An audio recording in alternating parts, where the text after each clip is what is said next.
This is Zettelcast, brought to you by readers, writers, thinkers, and teachers from Lilypub, along with our partners in thought, our Zettelkastens.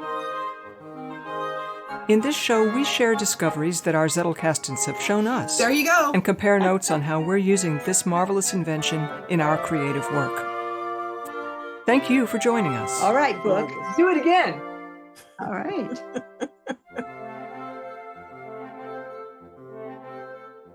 Episode 15, Memorability.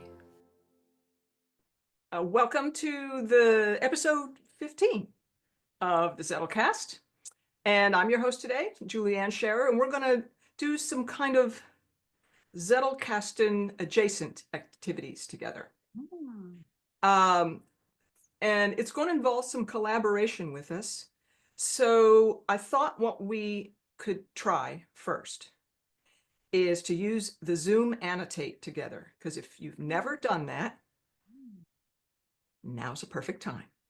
So what I'm going to do is share my screen, and we're going to just make a mess on it. So how do you do that? We're looking not at the right thing. We want to be looking at that. Okay. Do you see in the lower left-hand corner a little green pen? Yes. No.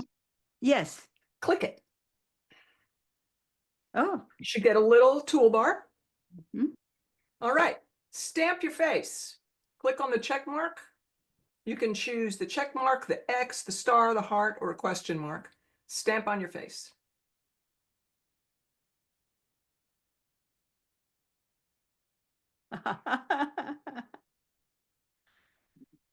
All right. And now to write your name by clicking on the T for text. If it's probably going to start out pretty big, but just go with it. And just write your name either to the left or to the right of you.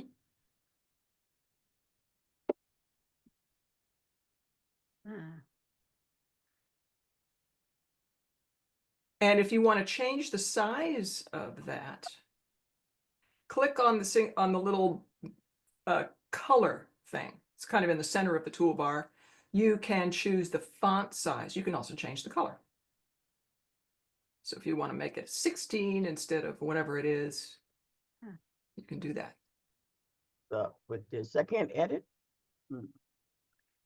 Can you edit? No. Yeah, that's what it's telling me. Sorry, thing, what? in is in and done is done. Okay. Huh, weird. Yeah, it's a little weird, which is why we're trying it first. I'm not finding, oh, there's colors. I finally found colors. I clicked on an arrow and it did something funny. Yeah, it makes that creates that. Yeah. Oh, You still okay. working on it? There you go. There, well, I then erased it again by mistake. All right. Yeah, it's persnickety. There I am. Yeah. All right, we're going to stick with that. Okay. All right, so I'm going to clear this, but we're going to move on to the next slide, which is the first topic. It's memory. So we're going to learn a little bit about our own memories, and we're going to do a memory palace walkthrough together. Ooh. So to start with, so that you make sure that you are not accidentally randomly clicking stamps or whatever, you'll want to, in that same toolbar, choose mouse up at the top. Okay.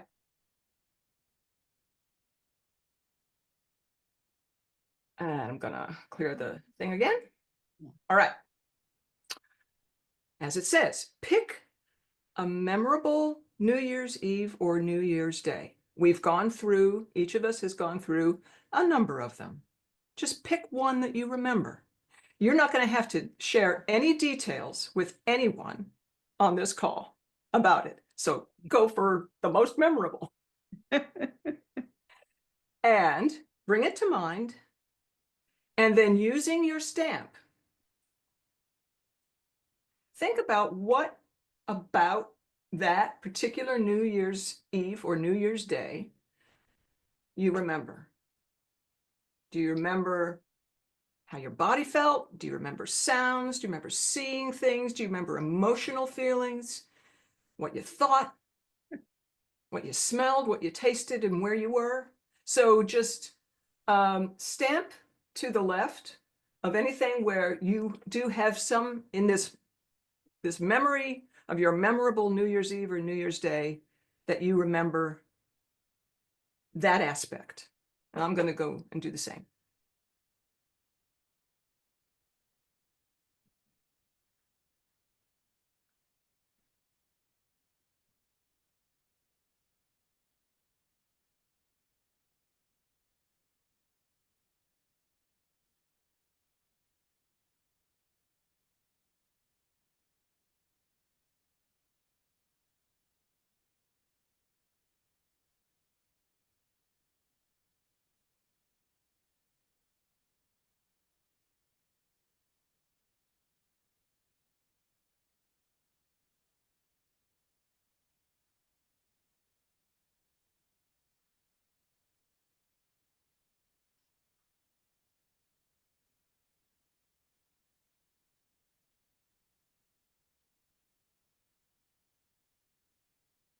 I still have Deb. I'm not seeing her on my screen.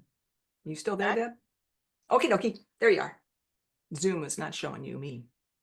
You.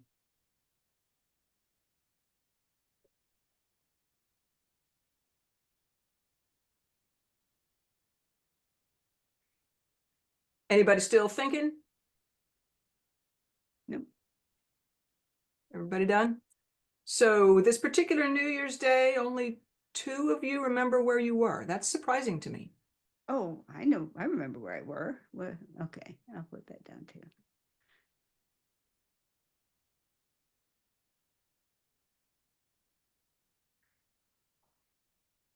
But the point of this is that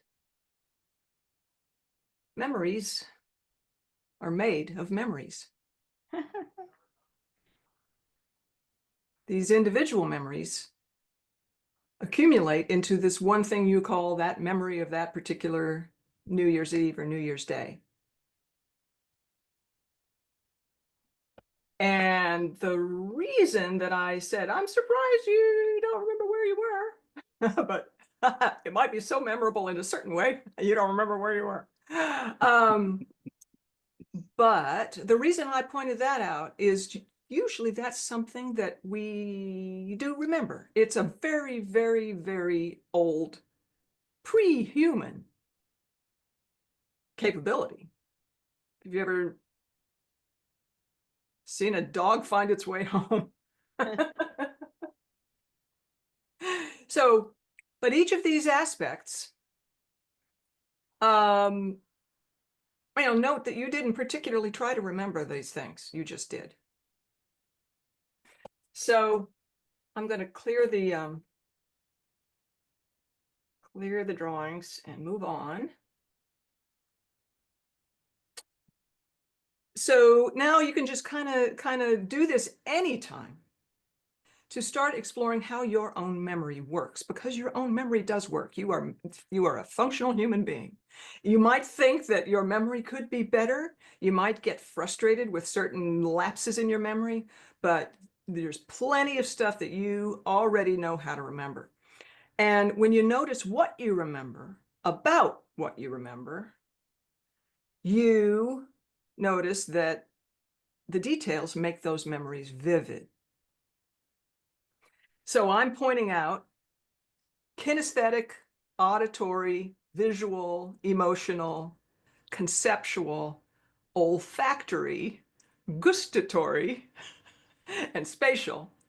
And this is from Anthony Metivier. Take a drink, everyone. Anthony Metivier's memory method.com. KAVECOGS, KAVECOGS.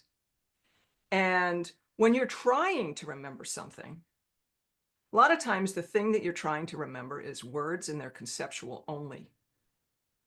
But if you are able to add more elements, you're making a more vivid, memorable memory for yourself. And so this is something that you can do anytime. And you may have noticed when you were looking at that particular memory, maybe you did, maybe you didn't. Next time you start looking at various memories, you may notice that certain aspects come right to you. Others you have to kind of think about, and you do recall them. So it's there's a kind of a sequence that might be the way your own memory works as well. That certain things you just always arrive at more quickly than other things. And that's a key for you to know about your own memory. So the point of the magnetic memory method is that the best sort of memory to start with is the one you already have. And the memory techniques that Anthony Metivier and a lot of others teach, you start with what you already remember easily. Metivier often says, don't memorize something in order to memorize something, because you're just increasing your cognitive load. Start with things you already know, and eventually you'll memorize things, and then those things will already be in your memory and you can build on that. But start with what you know. And so starting with places, you know your way around. And if you've lived for a time on this planet, there are offices and churches and schools and homes and all of these things that however that comes to mind. It may not be an image, it may be something else, but if you were to walk into that place and somebody said, go to the bathroom, you'd know how to get there. So places you know your way around, people whose faces and names you recognize, familiar objects, and actions that you can feel in memory, that you can kind of summon a feeling by thinking about that action. And so we're going to try it. So now we're going to do something together. And this is going to be a little memory journey that's going to involve places you know your way around, familiar objects, and actions that you can feel. We're not going to deal with people whose faces and names you recognize here. And what we're going to do is we're going to, and I'm going to stop sharing for a moment. We're going to memorize 12 things.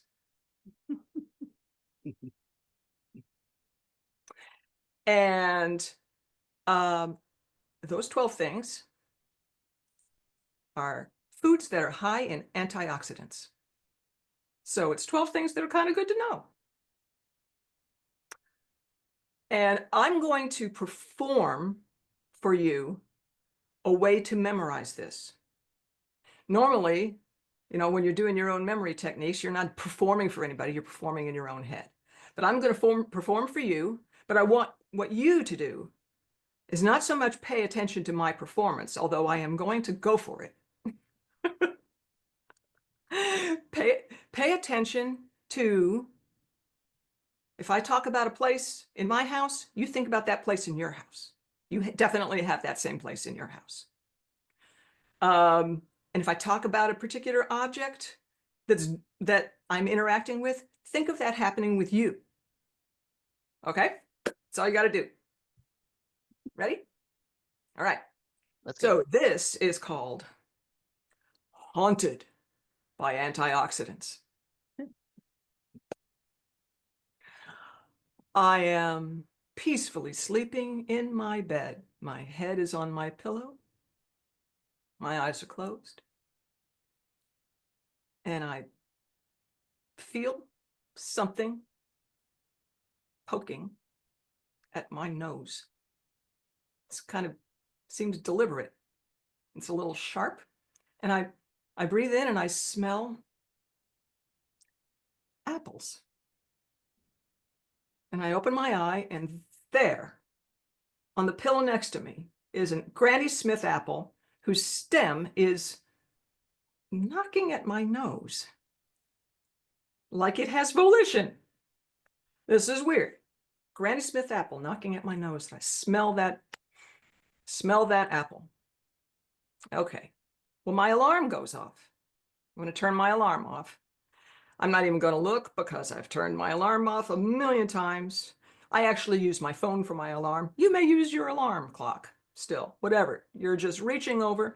And instead of that normal plasticky thing that I expect to feel, I feel something squishy. And it squishes in my hands, and I pull over my hands, and there's something green in there and squishy, and it's obviously avocado.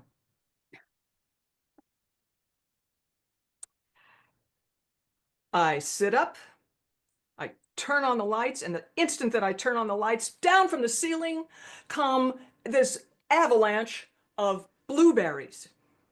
And they're hitting my face, and I happen to open my mouth, and one goes bonk right in, and I taste it. Yeah, it's blueberries. Nothing but. I stick my feet in my slippers, and out comes this little fine brown cloud, and it comes all the way up, and I smell it, and it is cocoa powder. Definitely cocoa powder. And now in my slippers, the cocoa powder is starting to kind of melt between my toes and underneath my feet and get all squishy. I walk into my bathroom and I look down at the toilet, and what's looking up at the bowl, from the bowl at me? It's a head of cauliflower. And instead of the handle, it's a stem of broccoli. And I go to my sink and I turn on the water, the tap, the cool water. I'm just going to rinse my face off. And I close my eyes and I turn on the tap and I rinse my face off, but it's warm. And there's leaves in there, and it's green tea coming out of my faucet. And I see the leaves going plop, plop, plop. Turn that off. So I go to my towel that's right by the sink. I bury my face in my towel to dry my face, and it's kind of spongy and earthy smelling. And I look, and it's absolutely covered with mushrooms. I'm just processing this, and I hear behind me a sort of a clattery sound. Clatter, clatter, clatter, clatter, clatter, clatter. It sounds like wood hitting each other. And I look in the mirror, and behind me, rising up from the floor, like this giant humanoid thing going clatter, clatter, clatter, is a bunch of walnuts.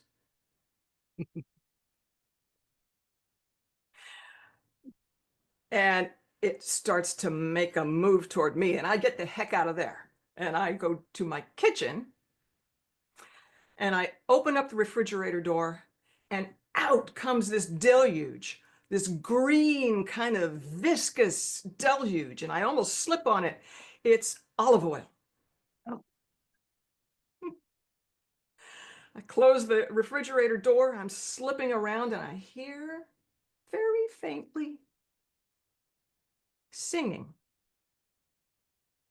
Feeling hot, hot, hot. Hear that sound? And it seems to be coming from my oven. The oven's off. I can see the lights off.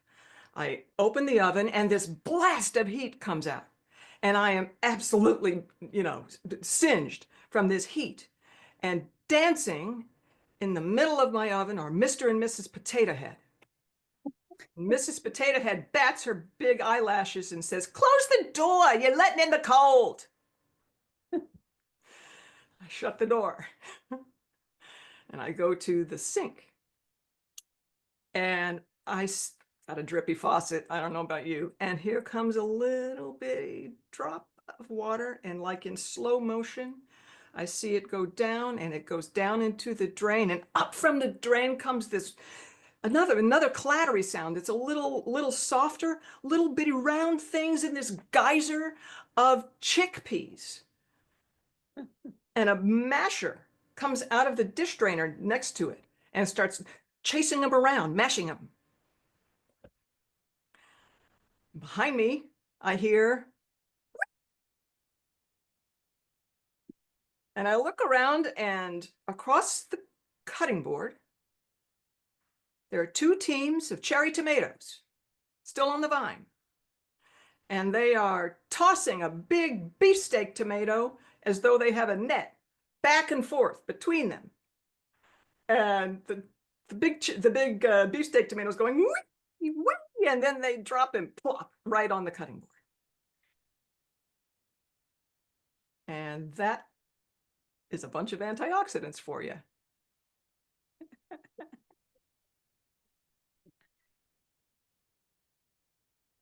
So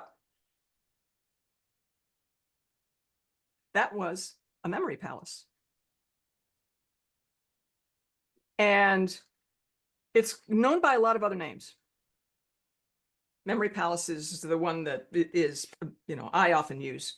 It's also called the journey method, the method of loci. And then there are big arguments about, do I say loci, loci, loci, whatever. But it's the basis for most of the major memory techniques, because you see, it's very easy to make a list if you're associating it with a known path. And so many things start with lists, or can start with lists.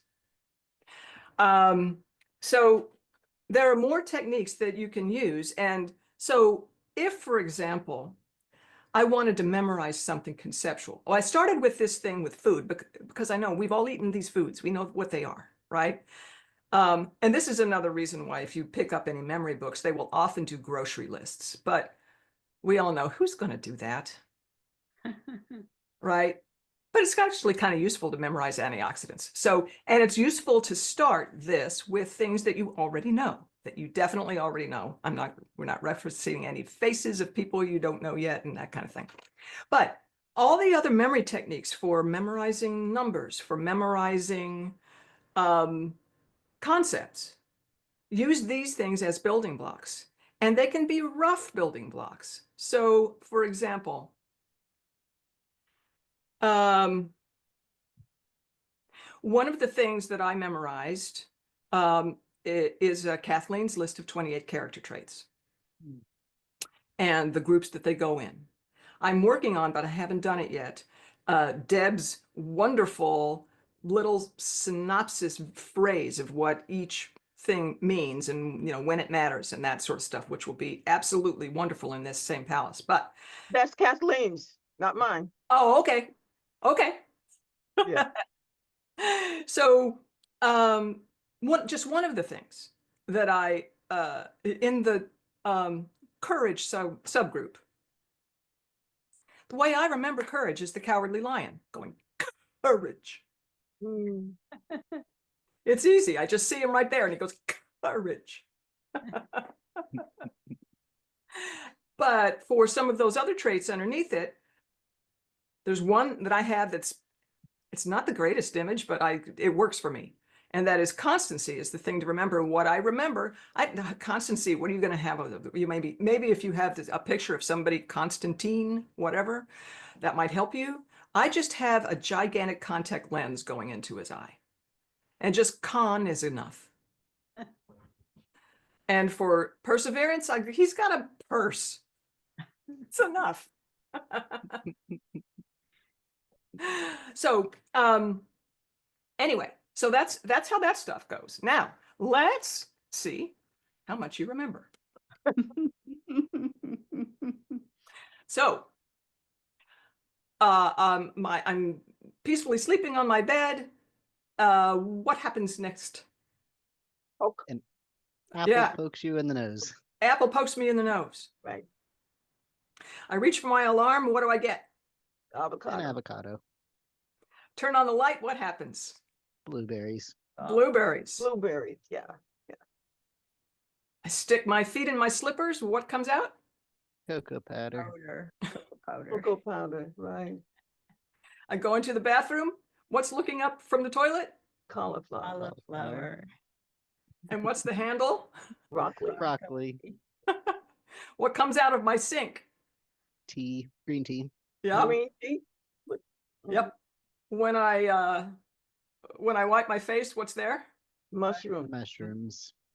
And what's coming up behind me? A Walnut. walnut muster. Yeah, walnut mustard. That's right. And when I open my fridge door, what comes out? Olive oil. oh, olive oil, yeah, right. Yeah. And what's in my oven? Potato. Oh, Mr. Potato Head, Yeah. And what's happening? What comes out when when a drop comes from my sink and goes down the drain? Chickpeas. And a or masher. chickpeas, And a masher. chickpeas, and the masher. Choo, choo, choo, choo. And what's going on with my cutting board? Tomato volleyball. The did it. tomatoes, Yeah. sweet tomatoes, is that it? Yep. Right, Yep. right. Kathleen, did you think you could do that? Nope. And I missed two That's all right. of them. If you had thought about it for a little bit longer, I kind of moved through quickly. So one of the most important things, in fact, it was sort of life-changing things that I got from Anthony Metivier is the importance of almost forgetting. Mm. So what we just did there is a recall rehearsal. Mhm.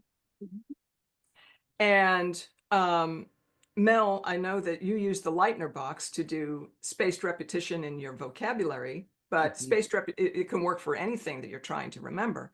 And Yes. what it does is you start out doing a recall rehearsal fairly frequently, and then it gets in longer and longer intervals until, hey, you just got it. Mhm.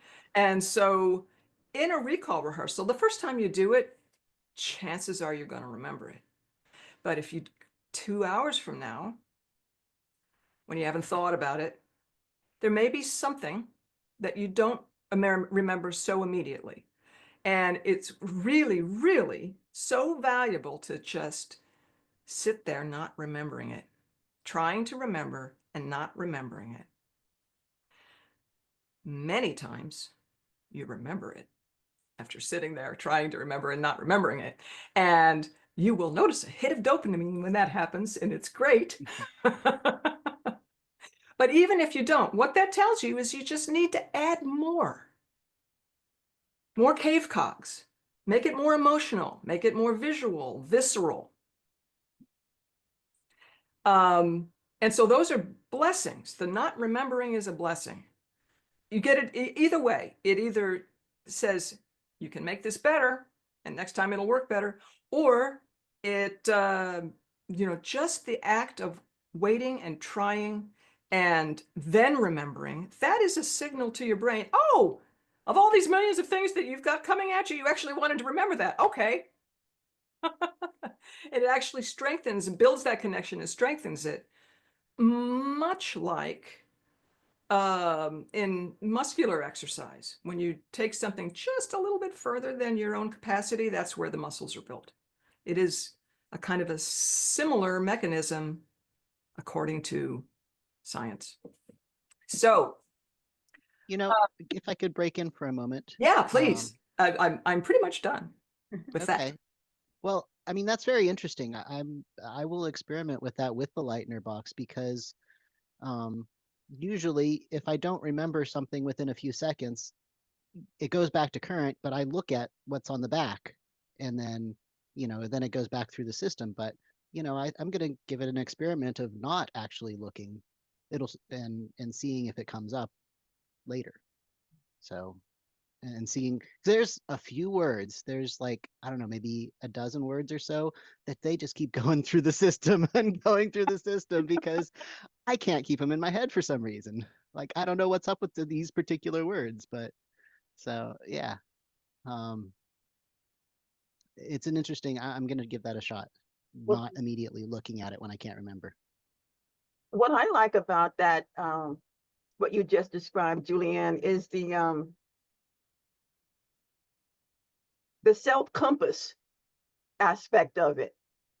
You know, it's like you don't need anybody or anything outside yourself and what your own intentions are to be able to get helpful, I mean, truly useful direction in terms of what to do next.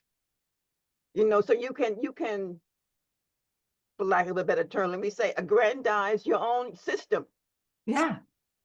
you know, and you make it, and you have a way, an unassailable way to make it better and better and better and better until second skin, right? Second skin. Yeah. Yeah, Yeah. yeah. Wonderful. I mean, I've gone through Mativier's stuff, but somehow or another, well, thank you. That's all. That's all. Yeah, sometimes just a little fresh thing. And I would say that not remembering thing, the reason it was life-changing for me, it was that moment when I was sitting there not remembering, and then I did remember, that I realized, oh, I can meditate.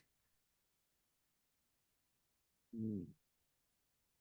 Because there was a moment of stillness where I wasn't just shouting at myself, remember it, what is it?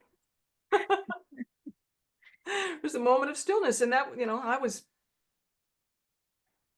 over 60 years old, and I finally figured out, oh, I can meditate. Because with meditation, everybody who tries meditation the first time says, oh, well, I can't meditate because I can't stop my mind. Nobody can. So, yeah, I mean, the reason I think that this, well, we will just explore this in the next part of this hour, but I wouldn't be here if it weren't for Anthony Metivier. And Anthony Metivier, even though his deal is memory, it's really about learning and producing content and helping the world. It's all the same stuff that we do. And I knew that he had some way of keeping notes, and it had some weird German name. And I got desperate to keep notes in a different way. And I found out what it was. And then thankfully, Scott Shepard's method was trending. And I found my way here. But all right. So any other thoughts about memory techniques, things you might try differently? Well, for me, we had you prompting us, because one of the misses that I had wasn't not being able to come up with the item that went with the event, was forgetting entirely that step was a part of it. And for me, I was ready to go straight from burying my face into the mushroom towels to go into the kitchen. I forgot about the walnut monster. And only one of them was like, what came out of the faucet? I could picture one drip very, very clearly going down the drain, but nothing came after the drip. I think and that's one where I could have said, okay, now I looked closer and it wasn't a drip, it was a chickpea. And pretty soon there were a whole bunch of chickpeas. Yeah, there you go. Me. Yeah. So that, I have given this exact journey before. And that particular one is the one that most people have trouble with. So my image is not working for people. Yeah. This time I added the masher. Yeah. Um, After the fact, though, you already have to have the yeah. So, yeah, build your own. yeah. Yeah, I think that's an important part of it, is that Mhm. but then you have two things to memorize. You clearly, once you have the journey down, you can add things to the journey, which is, I think, the value of the memory palace. Yes. But then reading a little bit of, that book you recommended, I'm looking at right now, Lynn Kelly's Memory Craft. She adds all kinds of stuff at individual stops. And to me, that was rather like, well, then how do you know whether you added something And, you know, so it gets to be a meta problem. It gets to be a meta problem. What you can do, and this is a question that Anthony Metivier asks. He said, if I don't remember what happens at a, you know, what goes at a particular place, I just sort of stare at it and think, what happens here? And and you're looking for action, especially if you've incorporated any kind of movement in the thing that you use to construct the memory, it's helpful. So I have added movement a lot of times when there's something like I'm remembering verses of a poem and I always get stuck on a particular one. I will create some kind of a movement between the previous one and this one that just kind of ties them together. And sometimes it's like literally a needle with thread in it coming through it, just anything. But yeah, like anything, like certainly like the first cards you make in a Zettelkasten, you just got to try it. Yeah. And then you figure out, well, where do my special difficulties come in, and where do my special skills come in? And then you're building your own system, as Deb said. And then if I could step back one level and say, Yes, please. why? I've never been blessed with a naturally good memory, and I haven't missed it all that much. So the question that I ask is, what is the value? I know what makes an antioxidant. I'm going to be looking for something that's fresh. I'm going to look for something that's colorful. I'm going to be looking for something that has a lot of potentially odor and flavor, because that's the antioxidant molecules have those properties, and that's why the object gets them. So I'm more likely to want to think about the contribution of the antioxidant to the component of the fruit or vegetable, and then I can generate a list. And But you remembered those things. Yeah, but they weren't like an isolated list. I That's know where the you start. But that's where you started. You remembered those things. Yeah. I can give an example of, this was about 12 or 13 years ago. And at this point, I think I was actually playing with memory systems, and I had made up a whole alphabet, which I don't remember most of it anymore. But I was going back to school. That was when I was going back for my building preservation degree. And I knew I was going to be meeting a lot of people all of a sudden, and I'm bad at remembering names. So I was like, okay, I'm going to use this memory system to remember names. And I actually only did it with one person, but I still remember that one because her name was Jennifer. And as soon as I met her, I had jaguar as my J animal. And so I'm like, okay, what sort of a pun can I come up with here? And I'm like, well, Jennifer sounds like gin in fur, gin, like the spinning genie. So I imagined a little spinning genie messing up the fur of the jaguar.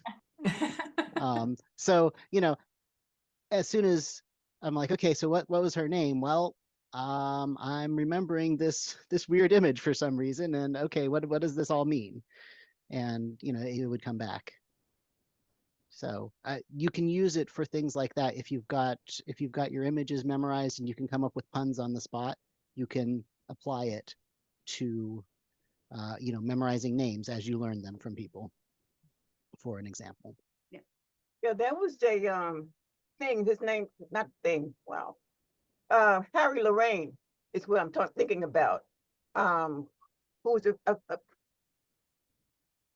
an icon is the best way I can describe him. At any rate, one of the things that he talked about was making things, when you link, you make things colorful, you exaggerate. I mean, I don't agree with the idea of horror, but some people integrate horror into it's because it's whatever the mind is not expecting. that's the thing that you have to stick in there to make it be the glue. You know, sexiness. I mean, nobody knows what you're thinking, so it's not like you know, you have to go by the committee and get the committee's approval. There is no committee. It's you. It's you. So however you can exaggerate to make the link work, that's what you do. That's what you do. Yeah. Oh, this is great. Thank you. Yeah. Yeah. So the next thing I want to try, because this is less Zettelkasten-adjacent, but it is more about collaboration. And since we do that together as on this podcast, and we're writing a book together, have you ever heard the term lean coffee? Lean, lean, Lean coffee. coffee as in drink. Yeah. It's already calorie free, unless you pour cream and sugar. Is that the same coffee? What was that guy's name? Oh no, I've forgotten his name.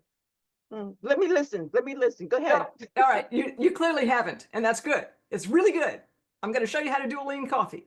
So I'm going to share my screen again. And lean coffee, later on you can Google it. Lean coffee is a way of having a discussion when you don't have an agenda. You build the agenda on the fly at the meeting. And so the way you do it, we're just going to do it right now. So we did our annotation thing before. You're going to need your text. And so think of something that you might want to discuss in here. And using the text next to your name, write that thing. Any topic.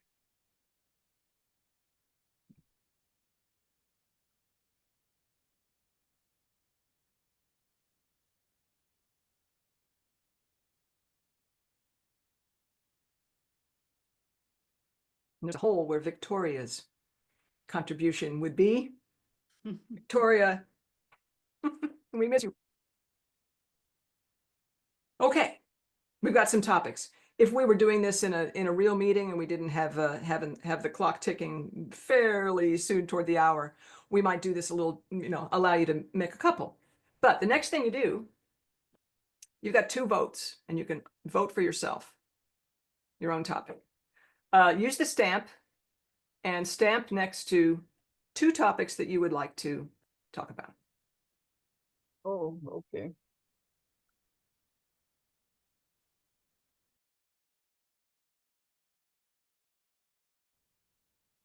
Okay. So, how can KAVECOGS help with Zettelkasten? Got 4 votes. We've got 3, it looks like 3 maybe for poetic rhyme patterns, 2 for examples of memory locations that we might have used. So now what we're going to do, now we move it to here. And we set a timer. And I'm just going to wing it. But we would talk about this for, let's say, 5 minutes. In a normal meeting, we would talk about it for 5 minutes. And then at the end of the 5 minutes, we would say, all right, show of hands. Who wants to continue talking about this for another 5 minutes? Or if it has played out, we move it over to done, and we go to the next one that has the highest number of votes. So it's a democratically created agenda on the fly. Interesting.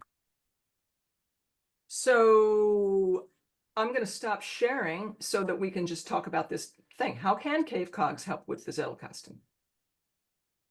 What do you think?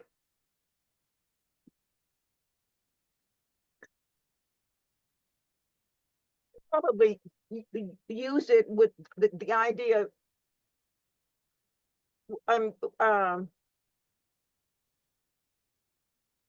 Once a map has been put down that has all of the treatments that have been submitted, then it would be easier to create from a known map that lives in our heads, that has all this information in it, so that we would tend not to go off grid as we make up, as we create stories, because we would all have the treatment in our minds. It would be, again, second skin. You Okay. mean like the story Bible for Roanoke? Right. I mean, yes, because the thing I believe Victoria is working on, once that's solidified, once that's done, then we can KAVECOGS it.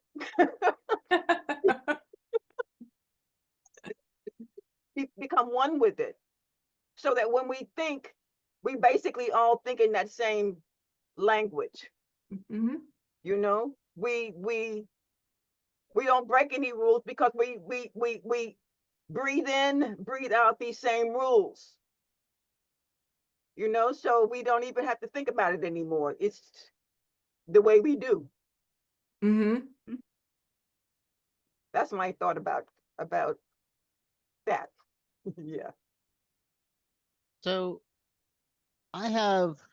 this would take a lot of work and a lot of like proficiency with the memory palace system. But given that the Zettelkasten is a tree structure, there's no reason why you couldn't make it a memory palace, why you couldn't have your entire Zettelkasten in your head. Because you would, like, each of your subjects or broad areas of conversation, however that works out, would be a location. And maybe the individual cards might be like little drawers or something. I'm not entirely certain how it would work out in practice, but theoretically you could remember, well, I talk about this subject, in the third room on the right, so I'll go down there, and then it would. I'm not really sure that it would promote the sort of cross fertilization that we get when we use the index search, because the index search shows us all of the possible options, some of which may not have had anything to do with it at first. So if you were just using your memory palace version of the Zettelkasten to figure out where to place something, then I think there would be less cross-pollination. I'm not sure about that, Mel, because seems like it would be more, but it would just be on a subconscious level. Yeah, it's possible. Yeah. And so particularly when we start looking at the cards, the icon cards, there were some that you created, Mel, and lots that I don't remember who created what, but all of the little cartoons that represent emotions. Yeah. Right? So when we looked, if we were all walking Zettelkastens, yes, right? So Kathleen is a walking seat. So it's all there. So when you go to sleep, because that's when things melt, and you wake up, and your dreams would be, seems to me, they would be magnificently enriched. If first of all, you have a well-kept Zettelkasten. It has to be well kept. But assuming that you do have a well-kept Zettelkasten and you had it all in your head. Yeah. The idea of walking encyclopedia doesn't even, it pales. It pales in comparison to what that would be like. I might start with the conversations. I might, rather than everything as one giant thing, I might start with, well, where are their conversations? I just find the directory cards and what are they talking about? And maybe start there, because I could imagine that really kickstarting that process that you're talking about, Deb. It's like, where is it already happening? Um, now, the other thing is just at the simple level, would it help you make more memorable taglines? Mhm. Yeah, that's the direction I was going with it, is if you use that simple method to keep it more touching all of the senses and being aware of all of the different ways we remember things, when we create something that we've gotten from our source that we want to remember. It's there because not just because we want to memorize it like a list of antioxidant foods, but because we want to work with the ideas. Yes. Or like antioxidants are valuable for our bodies and help us function in so many ways. And then your response to it, and of course, tagline, I hadn't thought of tagline, but I agree totally. If you make your think of how do you respond to that, if you don't get a visceral response immediately, then start thinking through that list and say, well, how does it make you feel? How does each of those, does it make you feel more of what's going on around you? What are you smelling? To elicit how you feel about what you just learned. Yeah, I think this could be valuable because there's a danger with the Zettelkasten of just words upon words upon words upon words, and it just gets so heady and unrelatable after a while. And especially since we're also writing fiction, the same thing, using KAVECOGS to make something that happens, make it memorable for the character, and the reader will remember. Yeah. Yeah, there's a lot of applicability there. But for me, I think when you talk about it being heady, my best thing that has helped me more than anything, that's really changed my Zettelkasten away from being heady, is the concept that the new card chooses its parent, and the thought brain cannot override it, and it doesn't even have to explain to the thought brain why it wants that card for its parent. And that has really helped get whatever that magic swirl that's going on that Deb was talking about, that, Yeah. you go to sleep at night and all these things start dancing and associating, because it put two things together that your subconscious wanted together.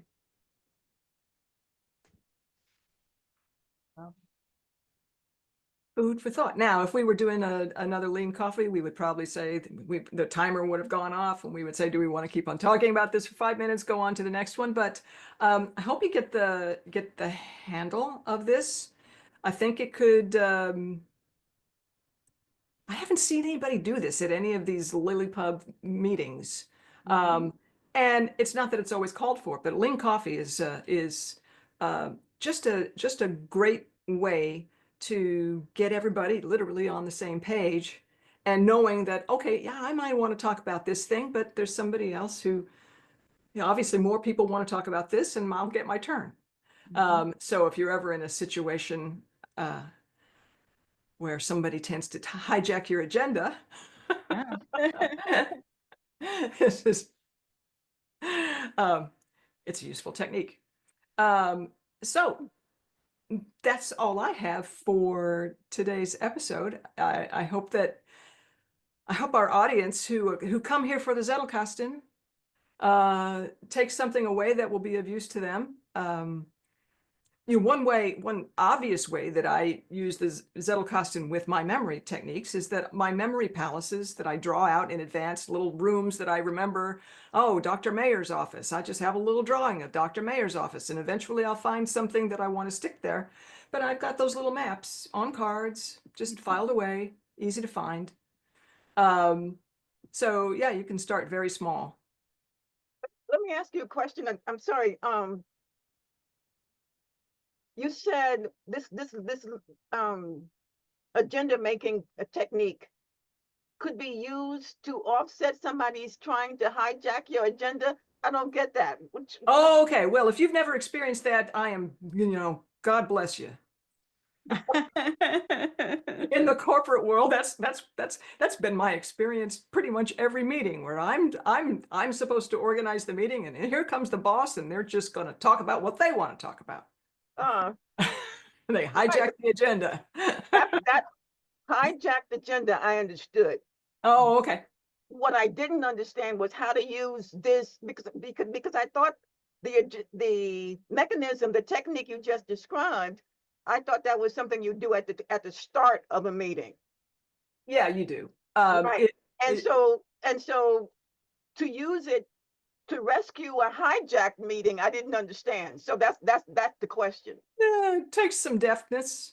But you can, it's so easy to do one of these. If you're in a room, it's Post-it notes and you stick it on the wall. That's the way. If you go search Lean Coffee on the web, that's how people started doing it. So you just got 3 columns.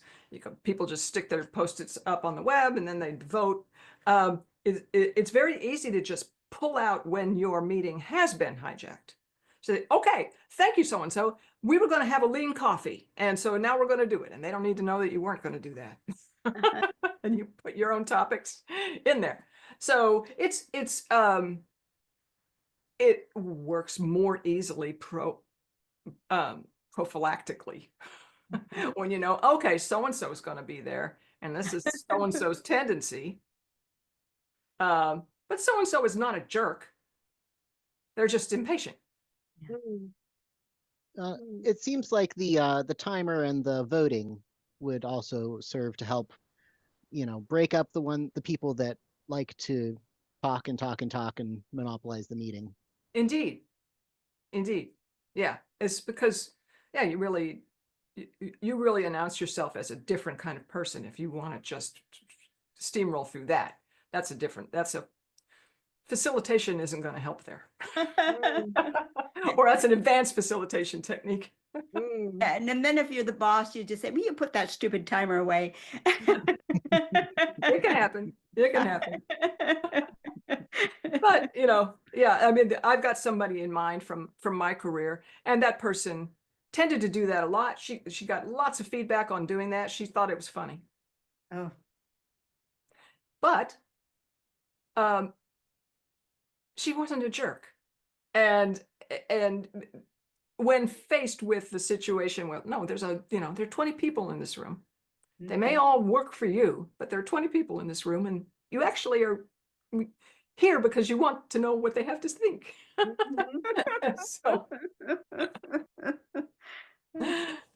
So yeah. Any other questions before we call it a cast? Well, we have to decide who's going to lead us next. Oh, yes, indeed. And it wouldn't be fair to nominate Victoria. Especially since she's suffering from overwhelm right now. Yeah. I think it would be a little bit cruel. Yeah, I think I'm raising my hand. Yes, me. All righty, Deb. Oh, Deb, yay. Yeah. It's Terrific. time. Okay, thank you. Okay, well, thanks everybody again, and we will see you next week. First of the new year. Yay. Yay. Yay. Bye.